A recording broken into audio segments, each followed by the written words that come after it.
As the country continues to mark Mental Health Awareness Month, we shine the spotlight on money as one of the leading causes of anxiety.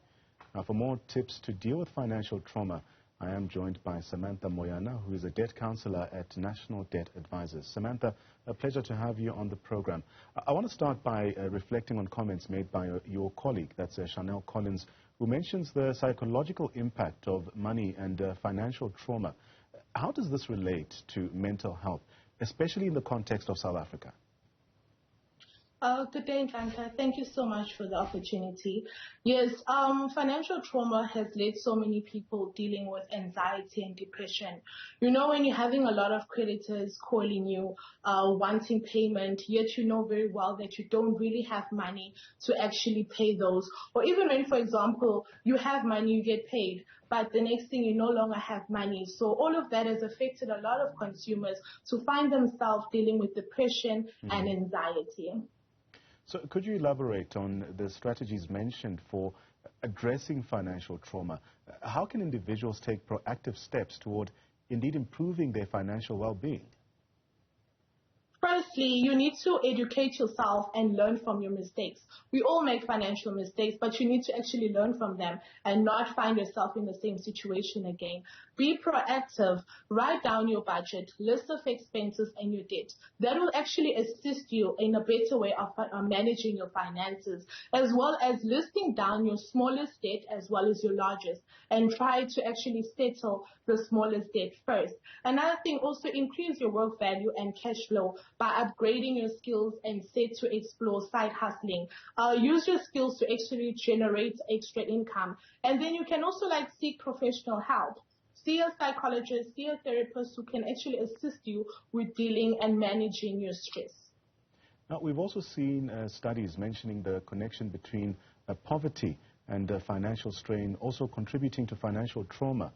How can individuals then break free from the cycle of living paycheck to paycheck? Poverty is another contributing factor to financial trauma.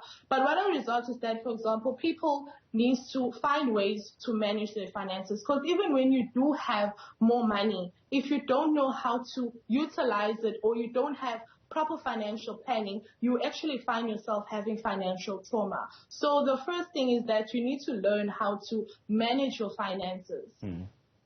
So in your experience as a debt counselor, how do you see the intersection between money management and mental health indeed play out among your clients? I see a lot of that actually, whereby my clients will become very depressed.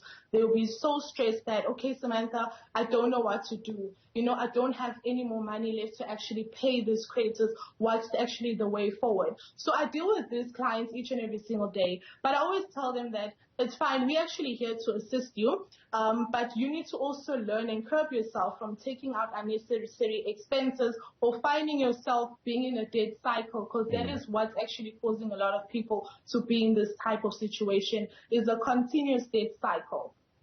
Now, beyond individual strategies, what systematic changes or societal initiatives do you believe could alleviate financial stress and its impact on mental health in the broader community? People need to be educated when it comes to finances.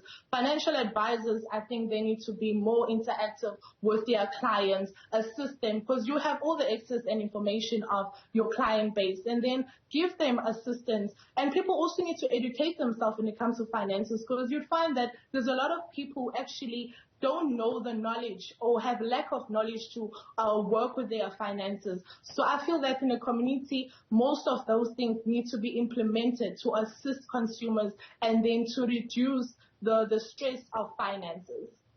Now, Samantha, are there specific cultural or societal factors in South Africa especially that contribute to or even exacerbate financial trauma? And how can these be addressed on a larger scale?